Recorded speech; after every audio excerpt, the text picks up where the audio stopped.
প্রিয় মুসলিম এবং অমুসলিম ভাই ও বোনেরা, আসসালামু আলাইকুম ওরহমতুল্লাহি ওবারাকাতুহু।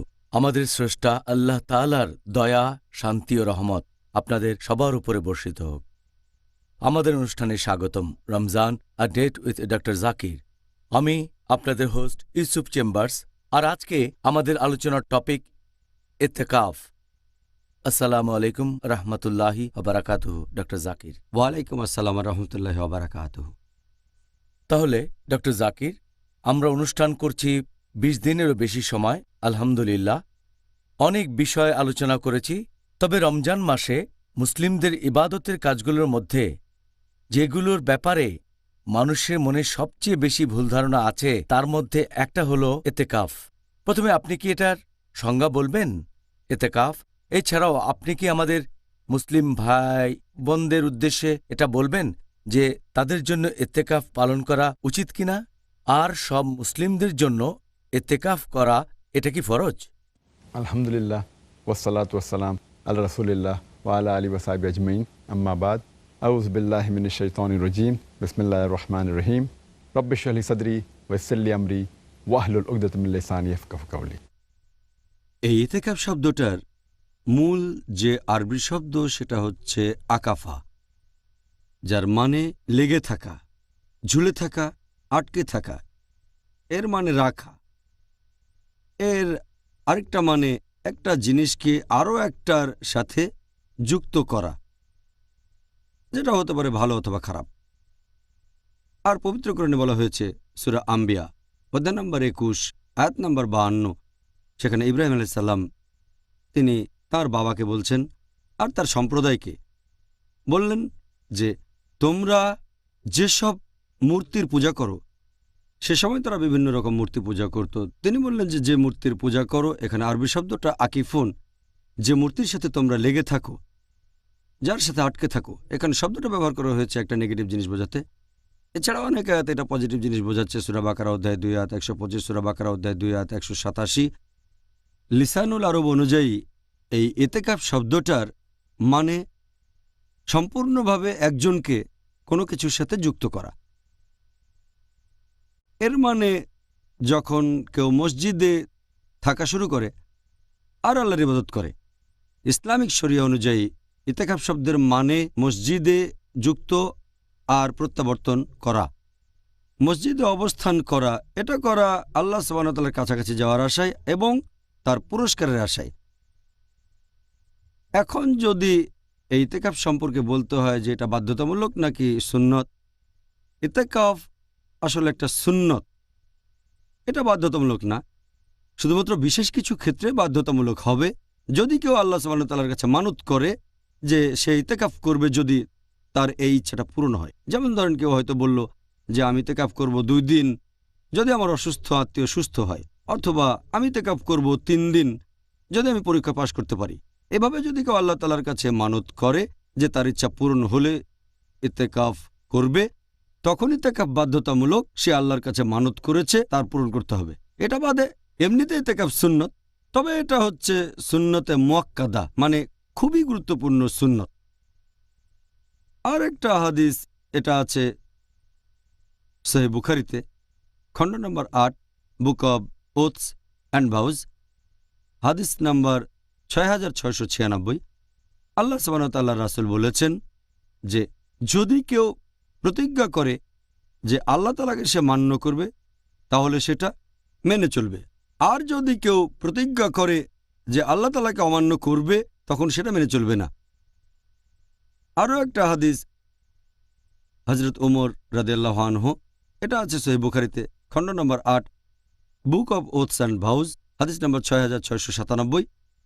হযরত ওমর রাদিয়াল্লাহু আনহু তিনি বলেছেন আল্লাহ সুবহানাহু ওয়া তাআলার রাসূলকে যে আমি মানত করেছিলাম সেই অজ্ঞতার যুগে, ইসলাম গ্রহণের আগে, যে এক রাতের জন্য মসজিদে হারামে ইতিকাফ করব।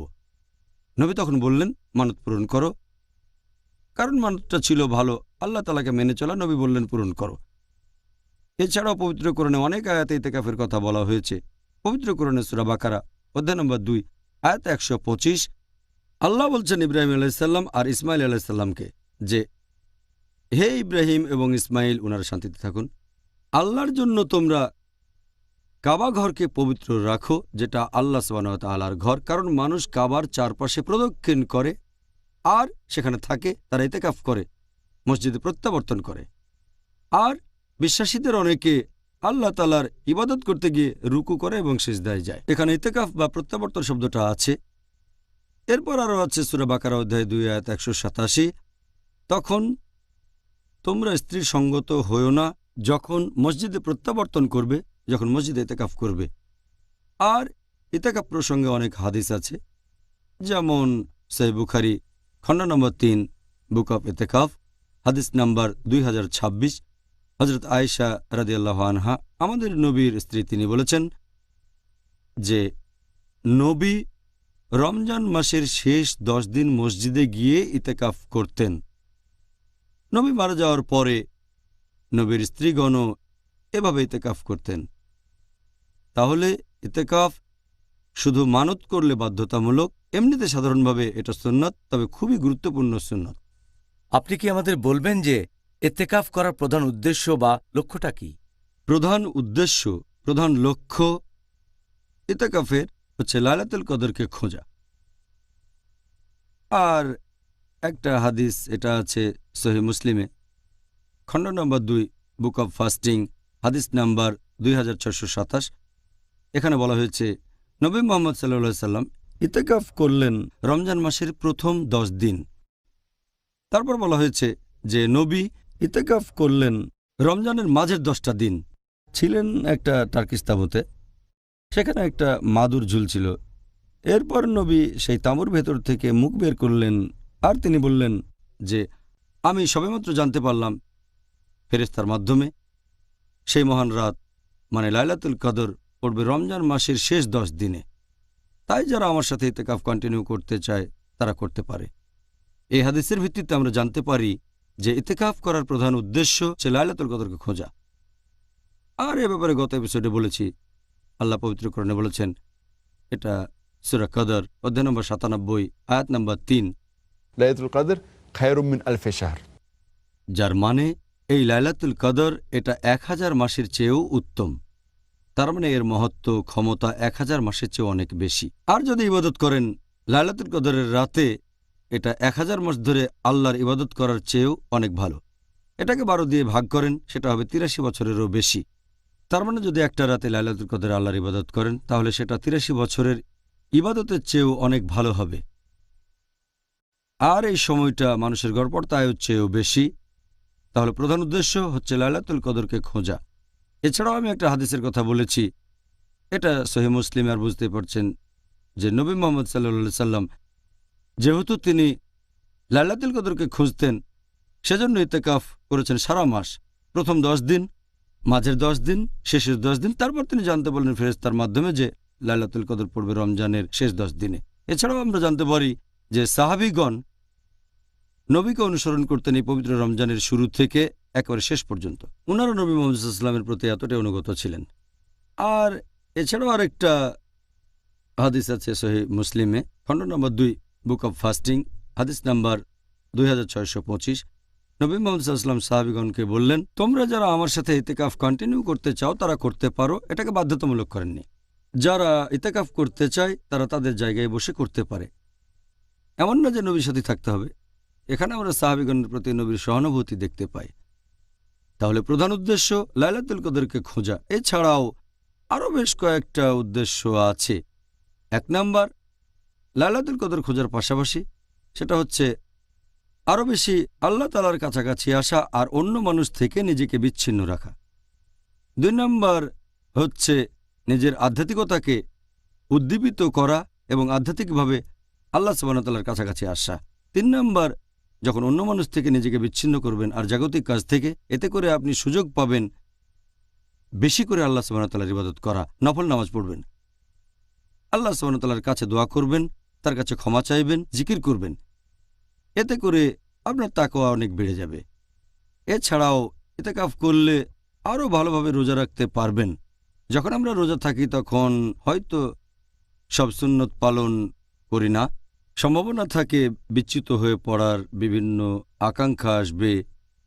ইতেকাফ করলে এই সুন্নতগুলো পালনের সুযোগ পাবেন রোজার সময় যদি ইতেকাফ করেন।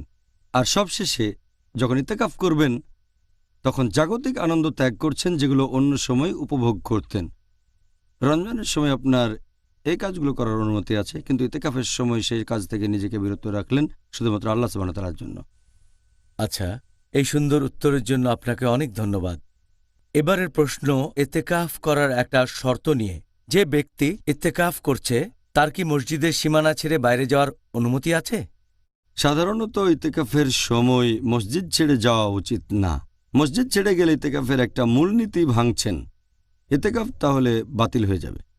তবে যদি কোনো ইমার্জেন্সি থাকে, তেমন কোনো প্রয়োজন হয়, তাহলে যেতে পারেন। যেমন ধরেন কেউ হয়তো প্রকৃতির ডাকে সাড়া দেবে, তাহলে তো তাকে বাইরে যেতেই হবে।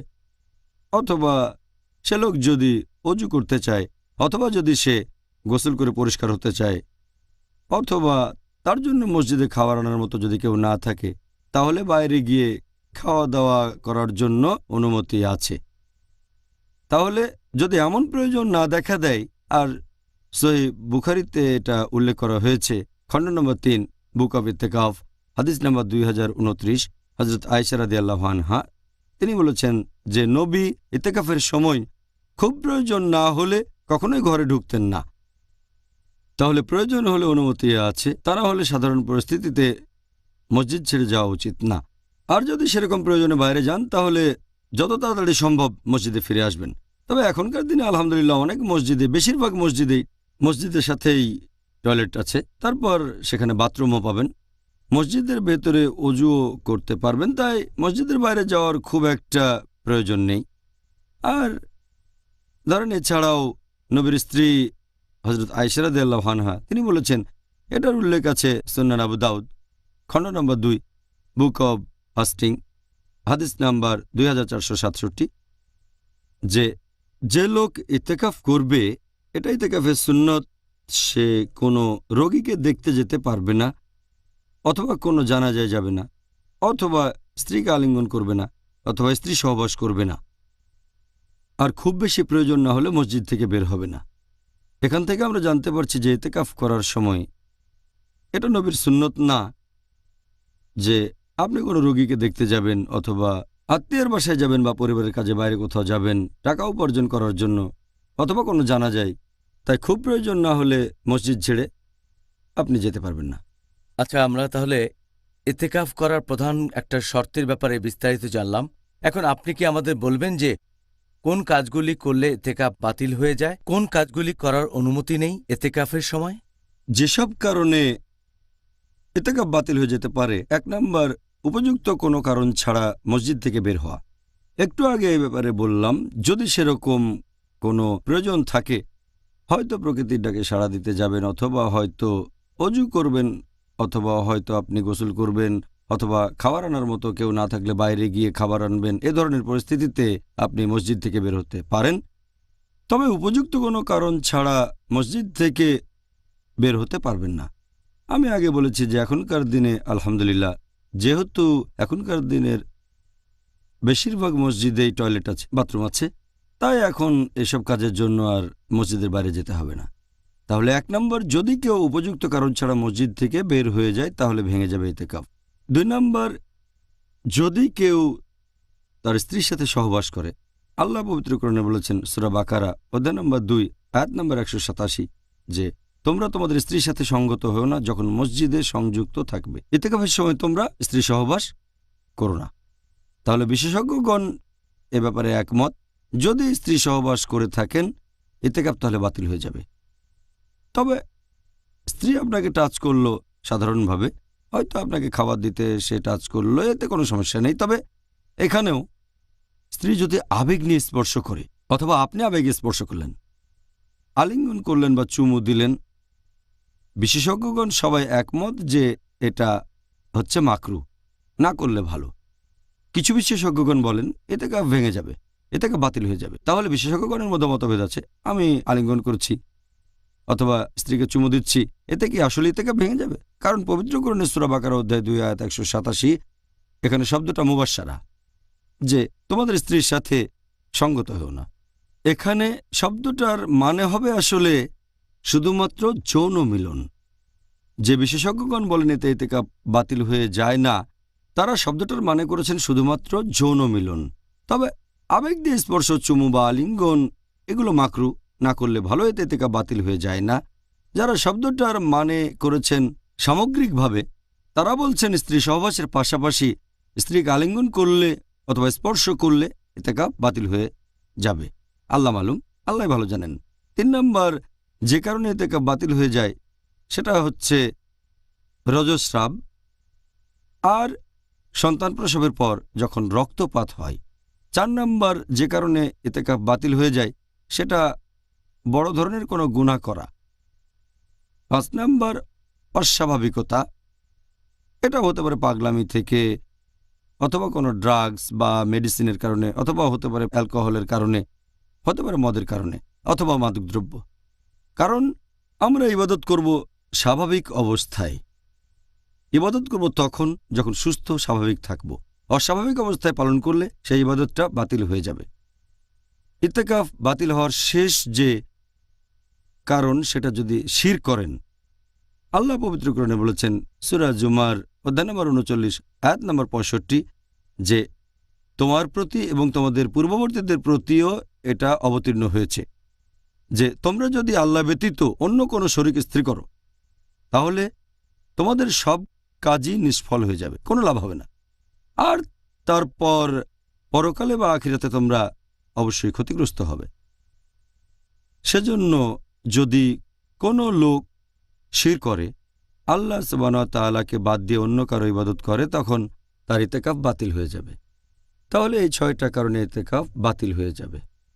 আল্লাহ আমাদেরকে রক্ষা করুন, আমরা যেন এই ভুলগুলো না করি, আর আল্লাহ সুবহানাহু ওয়া তাআলা যেন আমাদের ইতিকাফ কবুল করেন। এবারে আমরা কয়েনের উল্টো পিঠটাও একটু দেখতে চাই। কোন কোন কাজগুলো করার অনুমতি রয়েছে ইতিকাফের সময়?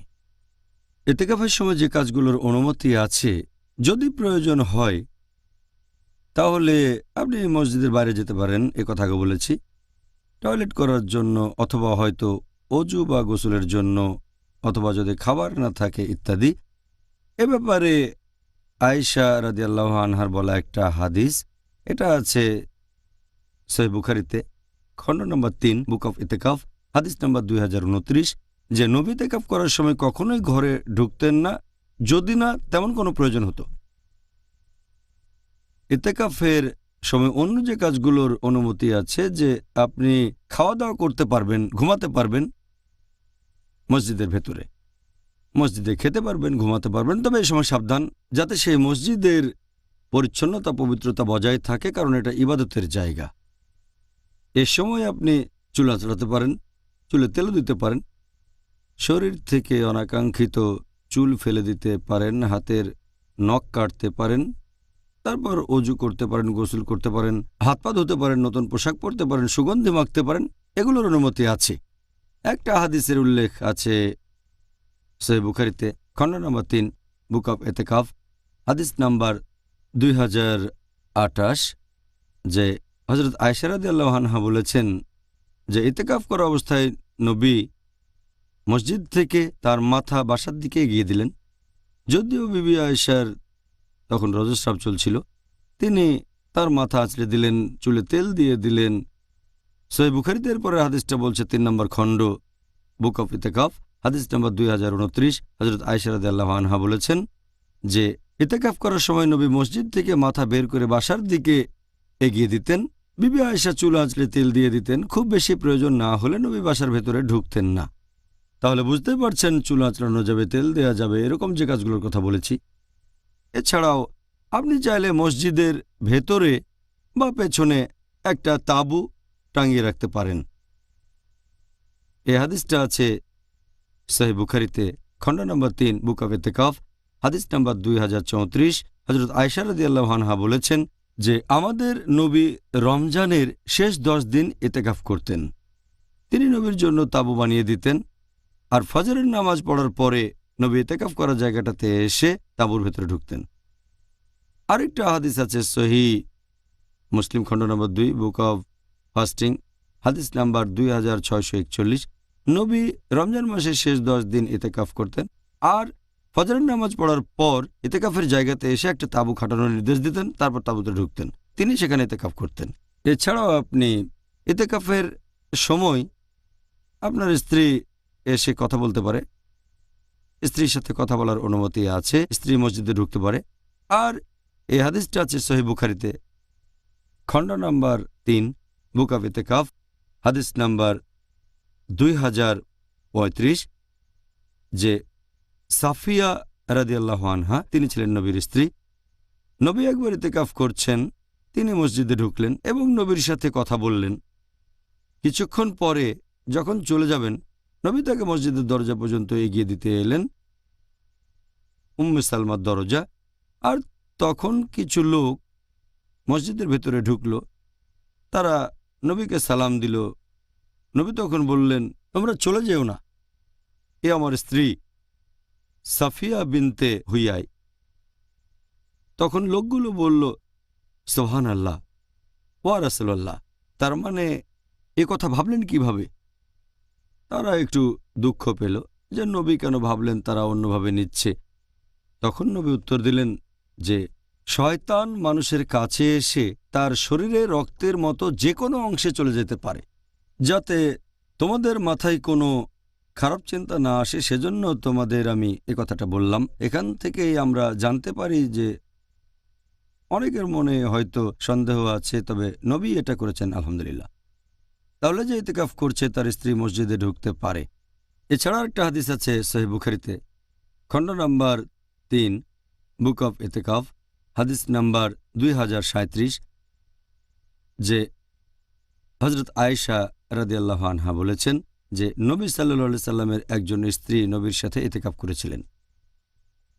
আর এছাড়া উল্লেখ করা হয়েছে সহিহ বুখারীতে, খণ্ড নাম্বার 3, বুক অফ ইতিকাফ, হাদিস নাম্বার 2026, নবী সাল্লাল্লাহু আলাইহি সাল্লাম মসজিদে ইতিকাফ করতেন রমজানের শেষ 10 দিন। তিনি মারা গেলে তাঁর স্ত্রীগণ এই প্র্যাকটিসটা চালিয়ে যান। তাহলে ইতিকাফের সময় স্ত্রীর সাথে কথা বলার অনুমতি আছে, কোনো সমস্যা নেই। জাযাকাল্লাহ খায়ের ডক্টর জাকির। এখন আপনি কি বলবেন এতেকাফ করার সময় কোন কাজগুলিকে সুপারিশ করা হয়েছে? ইতিকাফের সময় যে কাজগুলো সুপারিশ করা হয়েছে তার 1 নাম্বার, আপনি নামাজ পড়বেন, দিনে 5 ওয়াক্ত নামাজ পড়বেন, এটা তো আবশ্যিক, এটা ফরজ। এছাড়াও ইতিকাফের সময় পড়বেন নফল নামাজ, যত বেশি পড়তে পারবেন ততই ভালো হবে। নফল সুন্নত যত পড়তে পারেন এটা করলে ভালো ইতিকাফের সময়। 3 নাম্বার হচ্ছে আল্লাহ সুবহানাহু ওয়া তাআলার কাছে দোয়া করবেন, যত বেশি পারেন আল্লাহ তাআলার কাছে ক্ষমা প্রার্থনা করবেন। 4 নাম্বার আল্লাহ তাআলার কাছে ক্ষমা প্রার্থনা করবেন। ইতিকাফের সময় আমরা আল্লাহ সুবহানাহু ওয়া তাআলার কাছে ক্ষমা চাইব। 5 নাম্বার এ সময় আল্লাহর জিকির করবেন, বলবেন সুবহানাল্লাহ, আলহামদুলিল্লাহ, সমস্ত প্রশংসা আল্লাহ তাআলার। 6 নাম্বার এ সময় তাকবীর আর কালেমা পড়তে পারেন, আল্লাহু আকবার। 7 নাম্বার নবী মুহাম্মদ সাল্লাল্লাহু আলাইহি ওয়াসাল্লামের প্রশংসা করে বিভিন্ন দোয়া পড়তে পারেন। 8 নাম্বার পবিত্র কোরআন তেলাওয়াত করবেন। 9 নাম্বার আরবিতে কোরআন পড়ার পাশাপাশি এর তাফসির পড়বেন আপনারা। আপনি এই সময় কোরআনের অনুবাদও পড়তে পারেন। যারা আরবি ভাষা বুঝতে পারেন না তারা অনুবাদ পড়তে পারেন, যাতে আল্লাহর নির্দেশগুলো নিজের জীবনে প্রয়োগ করতে পারেন। কোরআনের তাফসিরও পড়তে পারেন আপনি, যে ভাষায় আপনি ভালো বোঝেন। এ সময় নবীর হাদিসগুলো পড়তে পারেন। এছাড়া নবী রাসূলগণের জীবন কাহিনী পড়তে পারেন। তাহলে এই কাজগুলো সুপারিশ করা হয়েছে। আর এ সময় কোনো বাড়াবাড়ি করবেন না। একটা হাদিস আছে সহিহ বুখারীতে, খণ্ড number 8, book of oaths and vows, হাদিস নাম্বার 6704। একবার নবী যখন খুতবা দিচ্ছিলেন তিনি দেখলেন এক লোক দাঁড়িয়ে আছে। নবী জিজ্ঞেস করলেন, ব্যাপার কি? লোকজন বলল, এর নাম আবু ইসরাইল, প্রতিজ্ঞা করেছে সে দাঁড়িয়ে থাকবে, বসবে না, সে ছায়ার নিচে যাবে না, কোনো লোকের সাথে কথা বলবে না, আর রোজা রাখবে। নবী বললেন, তাকে বলো তার কথা বলা উচিত, তাকে ছায়ায় নিয়ে এসো আর তাকে বসতে বলো, তারপর রোজা পূর্ণ করুক। তাহলে ইতিকাফ করার সময় সুপারিশ করা হয়েছে নামাজ পড়ার জন্য। তবে বাড়াবাড়ি করবেন না, যে কথা বলবো না, বসবো না, ছায়ার নিচে যাব না। তাহলে ইতিকাফের সময় সুপারিশ করা হয়েছে নামাজ, রোজা, ক্ষমা প্রার্থনা, জিকির, কোরআন হাদিস পড়া ইত্যাদি। জাজাকাল্লাহ খায়ের ডক্টর জাকির। এবারে আপনার কাছে আমাদের পরের প্রশ্ন। ডক্টর জাকির, এই এতেকাফ করার পূর্ব শর্তগুলো কি কি, আর এতেকাফ করার সময় আমাদের রোজা থাকাটা কি আবশ্যিক? ইতেকাফ করার জন্য যে পূর্বশর্তগুলো পালন করতে হবে, এখানে অবশ্যই তাকে মুসলিম হতে হবে, সুস্থ স্বাভাবিক হবে, তাকে সাবালক হতে হবে। এ সময় সে জানাবা অবস্থায় থাকবে না, সহবাসের কারণে অপবিত্র অবস্থায় থাকতে পারবে না। মহিলা হলে এ সময় রজস্রাব বা প্রসব পরবর্তী রক্তপাত হবে না। ইতেকাফ করার সময় পবিত্র থাকতে হবে। আর এগুলো ছাড়াও ইতেকাফের দুটো স্তম্ভ আছে। 1 নাম্বার, সেটা হচ্ছে নিয়ত। ইতেকাফের নিয়ত হবে আল্লাহ তাআলার সান্নিধ্য লাভের চেষ্টা করা, তার পুরস্কার লাভের আশা করা। 2 নম্বর, ইতেকাফ করবেন কোন একটা মসজিদে। আল্লাহ পবিত্র কোরআনে বলেছেন সূরা বাকারা অধ্যায় 2 আয়াত নম্বর 187 যে তোমাদের স্ত্রীদের সঙ্গত হয়েও না যখন মসজিদে ইতেকাফ করবে। তাহলে ইতেকাফ করার সময় সহবাস করবেন না। এই প্রসঙ্গটা নিয়ে আগের প্রশ্নের উত্তরে আলোচনা করেছি। আর ইতেকাফ করবেন কোনো মসজিদে, এটা নিয়ে মতভেদ আছে। অনেকে বলেন যে কোনো মসজিদে করা যাবে, তবে বিশেষজ্ঞগণ বলেন যে কোনো মসজিদে করা হবে না, এমন মসজিদ হতে হবে যেখানে জামাতে নামাজ পড়া হয়। আর সেই মসজিদে যেন জুমার নামাজ জামাতে পড়া হয়, কারণ যদি সেখানে জামাতে নামাজ না পড়া হয় আর যদি কেউ সেখানে ইতেকাফ করে, তাহলে হয় সে জামাত ছাড়া নামাজ পড়বে, যেটা ঠিক না, অথবা অন্য মসজিদে তাকে নামাজ পড়তে যেতে হবে। ইতেকাফের উদ্দেশ্য ঠিক থাকবে না। তাই বেশিরভাগ বিশেষজ্ঞ বলেন এমন মসজিদ হবে যেখানে নিয়মিতভাবে জামাতে নামাজ পড়া হয়, আর বিশেষ করে যেন জুমার নামাজ জামাতে পড়া হয়। আর ইতেকাফের একটা পূর্ব শর্ত, এটা বলেছেন হযরত আয়েশা রাদিয়াল্লাহু আনহা, আছে সুনান আবু দাউদে, খণ্ড নাম্বার 2 বুক অব ফাস্টিং, হাদিস নাম্বার 2467, যে ইতেকাফ যে করে তার জন্য এটা সুন্নত। সে কোনো রোগী দেখতে যাবে না, কোনো জানাজায় যাবে না, অথবা স্ত্রীকে আলিঙ্গন করবে না, মেলামেশা করবে না, আর মসজিদ ছেড়ে বাইরে যাবে না যদি না বিশেষ কোনো প্রয়োজন হয়। ইতেকাফের সময় রোজা রাখাটা আবশ্যিক কি না, আয়েশা রাদিয়াল্লাহু আনহা বলেছেন একই হাদিসে সুনান আবু দাউদ খণ্ড নম্বর 2 বুক অব ফাস্টিং হাদিস নম্বর 2467, হযরত আয়েশা রাদিয়াল্লাহু আনহা বলেছেন রোজা না রাখলে ইতেকাফ হবে না, এটাই বলা হয়েছে।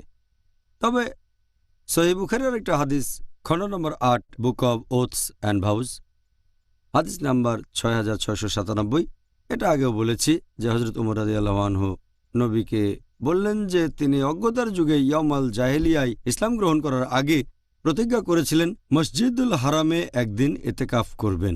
নবী বললেন তোমার প্রতিজ্ঞা পূরণ করো, আমরা তো রাতের বেলায় রোজা রাখি না। তাহলে এই হাদিসটার মাধ্যমে আমরা বুঝতে পারছি এ সময় রোজা রাখা আবশ্যিক না, তবে এটা মুস্তাহাব, সুপারিশ করা সুন্নাহ। যদি রমজান ছাড়া অন্য মাসে ইতেকাফ করেন সে সময় রোজা রাখা বাধ্যতামূলক না। জাজাকাল্লাহ খায়ের ডক্টর, আপনি কি এখন আমাদের দর্শকদের উদ্দেশ্যে বলবেন যে এই ক্ষেত্রে আমাদের সঠিক সময় কোনটা হতে পারে? আমরা শুরু করব আর শেষ করব ইতেকাফ, আর সেটা বিশেষ করে পবিত্র রমজানের শেষ 10 দিনে। রমজানের শেষ 10 দিনে ইতেকাফ শুরু করার কথা যদি বলেন, বিশেষজ্ঞগণের মধ্যে এটা নিয়ে মতভেদ আছে। একদল বিশেষজ্ঞ, তাদের মধ্যে আছেন আল আউজাই, তারপর সাউরি বা ইমাম আল লাইস, আল্লাহ তাদের শান্তিতে রাখুন, তারা বলেন যে ইতেকাফ শুরু হওয়া উচিত ফজরের নামাজের পর 21তম রাতে। এই হাদিসটা উল্লেখ আছে সহিহ বুখারীতে খণ্ড নম্বর 3 অধ্যায় ইতেকাফ হাদিস নাম্বার 2034 এবং 2041, যে হযরত আয়েশা রাদিয়াল্লাহু আনহা তিনি বলেছেন যে নবী রমজানের শেষ 10 দিন ইতেকাফ করতেন, আর আমি তার জন্য তাঁবু খাটিয়ে দিতাম। ফজরের নামাজের পরে নবী ইতেকাফ করার জন্য সেখানে এসে তাঁবুর ভেতরে ঢুকতেন। এই হাদিসের উপর ভিত্তি করে যে নবী সাল্লাল্লাহু আলাইহি সাল্লাম ফজরের নামাজের পর ইতেকাফের জায়গায় এসে তাঁবুর ভেতরে ঢুকতেন, এই বিশেষজ্ঞগণ বলেন যে ইতেকাফ শুরু হবে ফজরের নামাজের পরে। শেখ বিন বাজও একই মত পোষণ করেন, আল্লাহ তাকেও শান্তিতে রাখুন। ইতেকাফ কখন শুরু হবে এর উত্তরে তিনি বলেছেন ফজরের নামাজের পর রমজান মাসের 21তম দিনে। যদি শেষ 10 দিন ইতেকাফ করতে চান, এটার ভিত্তিও আয়েশা রাদিয়াল্লাহু আনহার এই হাদিস।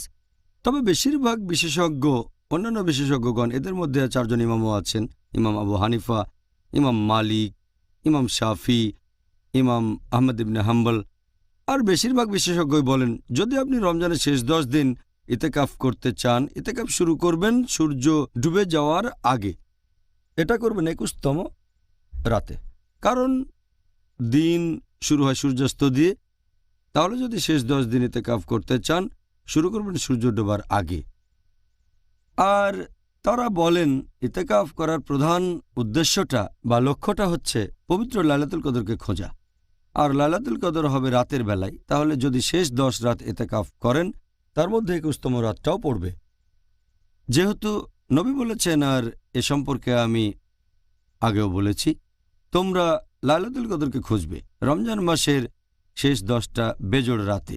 এর মধ্যে 21তম রাতও আছে। যদি ফজরের নামাজের পর শুরু করেন, 21তম রাত মিস হবে। তাই বেশিরভাগ বিশেষজ্ঞ বলেন ইতেকাফ শুরু করবেন 21তম রাতের সূর্য ডোবার আগে।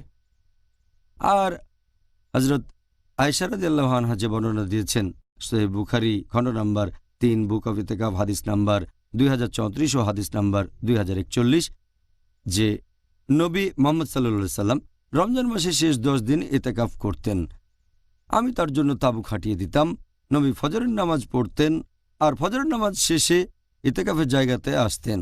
এখন বিশেষজ্ঞগণ বলেন যে এই হাদিসটা কোথাও বলছে না যে নবী ইতেকাফ শুরু করতেন ফজরের নামাজের পরে। বলা হয়েছে ফজরের নামাজের পর তিনি ইতেকাফের জায়গাতে আসতেন, কারণ নবী সাল্লাল্লাহু আলাইহি সাল্লাম ফজরের নামাজের পরে একটু একা থাকতে চেয়েছিলেন। বিশেষজ্ঞগণ বলেন যে এখানে আসলে বোঝানো হচ্ছে যদি নবী 21তম রাত থেকে ইতেকাফ শুরু করেছেন সূর্য ডোবার আগে, তাহলে নবী মসজিদে ঢুকতেন সূর্য ডোবার আগে 21তম রাতে। ইতেকাফ শুরু হয়েছে সূর্য ডোবার আগে, তবে তিনি মসজিদে ইবাদত করেছেন, তারপর ইতেকাফের জায়গাতে আসলেন সেই তাঁবুতে, কারণ তিনি ফজরের নামাজের পর একটু অন্যান্য লোকজন থেকে আলাদা থাকতে চেয়েছিলেন। তাহলে এই ব্যাপারে সঠিক দৃষ্টিভঙ্গি, যেটা বেশিরভাগ বিশেষজ্ঞ বলেন, ইতেকাফ শুরু হবে 21তম রাতের সূর্য ডোবার আগে। তার মানে 20তম দিনে ইফতার করার আগে ইতেকাফ শুরু হবে। 20তম রোজাটা আপনি পালন করলেন ইফতার করার আগে, সূর্য ডোবার আগে ইতেকাফ শুরু করলেন। আর শেখ উসাইমিন, আল্লাহ তাকে শান্তিতে রাখুন, তাকে জিজ্ঞেস করা হলো রোজার শেষ 10 দিন ইতেকাফ কখন শুরু হবে। তিনি সেটাই বললেন যেটা বেশিরভাগ বিশেষজ্ঞ বলেছেন, এটা শুরু হবে সূর্য ডোবার আগে 21তম রাতে, তার মানে 20তম দিনের ইফতার করার আগে। তিনিও কারণগুলো একই বলেছেন। এরপর ইতেকাফ শেষ হওয়ার কথা যদি বলেন, অধিকাংশ বিশেষজ্ঞ বলেন ইতেকাফ শেষ হবে সর্বশেষ রোজার সূর্য ডুবে যাওয়ার পরে। যদি রমজানে 29টা দিন হয়, তাহলে 29তম দিনের সূর্যটা ডুবে যাওয়ার পরে, তার মানে শাওয়ালের প্রথম দিন শুরু হলো, তখন ইতেকাফ শেষ হয়ে যাবে। আর 30 দিন হলে 30তম রোজা শেষ হওয়ার পর সূর্য ডুবে গেলে ইতেকাফ শেষ হয়ে যাবে। তবে এখানে সব বিশেষজ্ঞ একমত যে এটা হচ্ছে মুস্তাহাব, কারণ কিছু সাহাবা ছিলেন যারা তারপরেও ইতেকাফ করে যেতেন ঈদের নামাজ পর্যন্ত। এটার উপর ভিত্তি করে বেশ কিছু বিশেষজ্ঞ বলেন যে এটা হচ্ছে মুস্তাহাব, এটা করলে ভালো, যে ঈদের আগের দিন রাতেও ইতেকাফ করবেন, তার মানে শাওয়ালের প্রথম দিন, সেদিন ফজরের নামাজ পড়বেন, তারপর ঈদের নামাজ পড়ে বাসায় চলে যাবেন। যদি ঈদের নামাজটা অন্য কোথাও আদায় করেন, কোনো ঈদগাহে পড়েন, তাহলে গোসল করে নামাজ পড়বেন, তারপর বাসায় চলে যাবেন। এটা করলে ভালো। তবে সব বিশেষজ্ঞই একমত যে ইতেকাফ শেষ হয়ে যাবে রমজান মাসের শেষ সূর্যাস্তের পর, সেটা হতে পারে 29 বা 30টা দিন। জাযাকাল্লাহ খায়ের। এই উত্তরের জন্য আপনাকে অনেক ধন্যবাদ। অনেক সময় এরকম একটা প্রশ্ন চলে আসে যে ইতেকাফ এটা কি শুধুমাত্র পবিত্র রমজান মাসের শেষ 10 দিনই করতে হবে, নাকি অন্য যে কোনো সময়েও এটা করা যাবে? কি বলেন? ইতেকাফ রমজান মাসের শেষ 10 দিনেই শুধু করতে হবে কি না, এটা আবশ্যিক না। আগেও বলেছি ইতেকাফ হচ্ছে সুন্নত, যদি না মানত করেন এটা সুন্নাহ। ইতেকাফ বছরের যে কোনো সময় করতে পারেন। তবে ইমাম আন-নাওয়ী তিনি বলেছেন সেরা ইতেকাফ হচ্ছে রোজা অবস্থায়, তার মানে রমজান মাসে। আর রমজান মাসে সেরা হচ্ছে শেষ 10 দিন। সবচেয়ে ভালো ইতেকাফ হচ্ছে রমজানের শেষ 10 দিন, তবে রমজানের অন্য দিনগুলোতেও বছরের অন্য সময়েও ইতেকাফ করতে পারেন। একবার শেখ আলবানিকে জিজ্ঞেস করা হয়েছিল যে ইতেকাফ কি অন্য সময় করা যাবে নাকি শুধু রমজানের শেষ 10 দিনই করতে হবে। তিনিও একই উত্তর দিয়েছেন যে এটা হচ্ছে আসলে মুস্তাহাব, করলে ভালো, যে রমজানের শেষ 10 দিনে ইতেকাফ করবেন, লাইলাতুল কদরকে খুঁজবেন, তাহলে ইতেকাফ রমজানের যে কোনো দিন বা বছরের যে কোনো দিন করা যায়। সহিহ বুখারীতে বলা হয়েছে, খণ্ড নম্বর 8, book of oaths and vows, হাদিস নাম্বার 6697, হজরত উমর রাদিয়াল্লাহু আনহু অজ্ঞতার যুগে আয়ামে জাহেলিয়ায় ইসলাম গ্রহণ করার আগে মানত করেছিলেন যে মসজিদুল হারামে 1 রাত তিনি ইতেকাফ করবেন। শুনে নবী বললেন, পূরণ করো। তার মানে হজরত উমর রাদিয়াল্লাহু আনহু ইতেকাফ করেছেন। মসজিদে তখন রোজা ছিল না। আরেকটা হাদিস আছে সহিহ মুসলিমে, খণ্ড নম্বর 2, বুক অব ফাস্টিং, হাদিস নাম্বার 2641, যে নবী ইতেকাফ করতেন শাওয়াল মাসের প্রথম 10 দিন। আরেকটা হাদিস আছে সহিহ মুসলিম, খণ্ড নম্বর 2, বুক অব ফাস্টিং, হাদিস নাম্বার 2627, যে আমাদের নবী পুরো রমজান মাস ধরেই ইতেকাফ করতেন। রমজানের প্রথম 10 দিন, তারপর মাঝের 10 দিন, তারপর শেষের 10 দিন। আরও একটা হাদিস আছে সহিহ বুখারী, খণ্ড নম্বর 3, বুক অফ ইতেকাফ, হাদিস নাম্বার 2044, যে নবী মারা যাওয়ার আগে শেষ রমজানে 20 দিন ইতেকাফ করেছিলেন। তার মানে শেষ ইতেকাফ করেছেন তিনি মারা যাওয়ার আগে, তার জীবনের শেষ রমজানে করেছিলেন শেষ 20 দিন। এছাড়াও আরেকটা হাদিস আছে যে ফেরেশতা জিবরাইল নবীকে কোরআন পড়ে শুনিয়েছেন 2 বার, এজন্য 20 দিন ইতেকাফ করেছেন। আরেকটা হাদিস আছে সহিহ বুখারীতে, খণ্ড নম্বর 3, বুক অফ ইতেকাফ, হাদিস নাম্বার 2026, যে নবী সাল্লাল্লাহু আলাইহি সাল্লাম ইতেকাফ করতেন রমজানের শেষ 10 দিন। তিনি মারা গেলে তার স্ত্রীগণে প্র্যাকটিস চালিয়ে যান। তাহলে বুঝতে পারছেন যে রমজান মাসের শেষ 10 দিন ইতেকাফ করলে ভালো, সবচেয়ে ভালো। এছাড়াও রমজানের যে কোনো দিনে ইতেকাফ করতে পারেন, বছরের যে কোনো দিনে করতে পারেন। জাজাকাল্লাহ খায়ের ডক্টর। এবার আপনার সাথে ইন্টারভিউ পর্বের শেষ প্রশ্ন, যেটার টপিক হলো ইতেকাফ। যে ইতেকাফ করলে আমরা কেমন পুরস্কার পেতে পারি? আপনি যদি ইতেকাফের পুরস্কারের কথা বলেন, আবু দাউদ রাদিয়াল্লাহু আনহু তিনি ইমাম হাম্বলকে জিজ্ঞেস করেছিলেন, আল্লাহ তাকে শান্তিতে রাখুন, যে ইতেকাফ করার পুরস্কারটা কি। তিনি বললেন, আমি কোনো পুরস্কারের কথা জানি না, কিছু হাদিস জানি যেগুলো জয়ীফ। এটা আবু দাউদের মাসাইলে উল্লেখ আছে। এরকম অনেক জয়ীফ হাদিস আছে যেখানে ইতেকাফের পুরস্কারের কথা বলা হয়েছে। যেমন ধরেন, এরকম একটা জয়ীফ হাদিস আছে যেটাকে জয়ীফ বলেছেন আলবানী। এটা উল্লেখ করা হয়েছে ইবনে মাজায়, যে কেউ যদি ইতেকাফ করে আর পুরস্কারের আশা করে এবং গুনাহ না করে, তাহলে সে তার করা সব ভালো কাজের জন্য এখানে পুরস্কার পাবে। শেখ আলবানী এই হাদিসটাকে জয়ীফ বলে মত দিয়েছেন ইবনে মাজাহ। এরকম একটা হাদিস আছে, সেটাও জয়ীফ। বলা হয়েছে, যদি কেউ ইতেকাফ করে 1 দিন আর আল্লাহর কাছে পুরস্কার আশা করে, আল্লাহ তখন সেই লোক এবং দোজখের আগুনের মধ্যে 3টা পরীক্ষা ছুড়বেন। এক একটা পরীক্ষা চওড়াই হবে পৃথিবীর পূর্ব থেকে পশ্চিম পর্যন্ত। এই হাদিসটাকেও শেখ আলবানী জয়ীফ বলেছেন। আরেকটা হাদিস ইতেকাফের পুরস্কার নিয়ে কথা বলছে, এটাও জয়ীফ। এখানে বলা হয়েছে, যদি কেউ ইতেকাফ করে 1 দিন, আনুগত্যের সাথে পুরস্কারের আশায় তার সব গুনাহ ক্ষমা করা হবে। এই হাদিসটাও জয়ীফ হাদিস। তবে কিছু সহিহ হাদিসও আছে, যেমন এটা আছে সহিহ বুখারীতে, খণ্ড নম্বর 3, বুক অব লাইলাতুল কদর, হাদিস নম্বর 2014, যে যদি কেউ কদরের রাতে ইবাদত করে আনুগত্যের সাথে আল্লাহর পুরস্কারের আশায়, তার আগের সব গুনাহ ক্ষমা করা হবে। তাহলে যদি আপনি ইতেকাফ করেন, সেটা লাইলাতুল কদর হলে ইনশাআল্লাহ। তবে শুধু ইতেকাফ নিয়ে এমন কোনো হাদিস নেই যে সব গুনাহ ক্ষমা করা হবে। আরেকটা হাদিস আছে যেটাকে বলা হয়েছে মওদু, শেখ আলবানীর মতে, যদি কেউ রমজানের শেষ 10 দিন ইতেকাফ করে, সেটা 2 হজ আর 2 উমরা পালনের সমান। এই হাদিসটাকে বলা হয়েছে মওদু শেখ আলবানীর মতে। এমন কোনো হাদিস নেই যেটা সহিহ আর যেখানে ইতেকাফের কথা বলা হয়েছে। তবে সাধারণ কিছু হাদিস, এমন একটা হাদিস আছে সহিহ বুখারীতে, খণ্ড নাম্বার 8, হাদিস নাম্বার 6502, এখানে বলা হয়েছে নফল ইবাদতগুলোর গুরুত্ব সম্পর্কে, যে কেউ যদি ফরজ পালন করে তারপর নফল পালন করে, আল্লাহ বলেছেন সে আমার আরও কাছে আসে। নফল কাজের মধ্যে আছে দোয়া করা, ক্ষমা প্রার্থনা করা, নফল নামাজ, ইতিকাফও আছে। যদি কেউ নফল পালন করে, আল্লাহ বলেছেন, নবী আমাদের জানিয়ে দিয়েছেন যে আল্লাহর কাছাকাছি আসে, আর আমি তখন তার শ্রবণ শক্তি হয়ে যায় যেটা দিয়ে সে শোনে, তার দৃষ্টিশক্তি হই যেটা দিয়ে সে দেখে, তার হাত যেটা দিয়ে কিছু ধরে, পা যেটা দিয়ে সে হাঁটে, আর সে যে কামনা করে আমি তা পূরণ করি। তাহলে এমনিতে নফল পালন করলে বেশ কিছু পুরস্কার পাবেন, তবে ইতিকাফের উপর নির্দিষ্ট করে আমার জানা মতে কোনো সহিহ হাদিসে কিছু বলা হয়নি।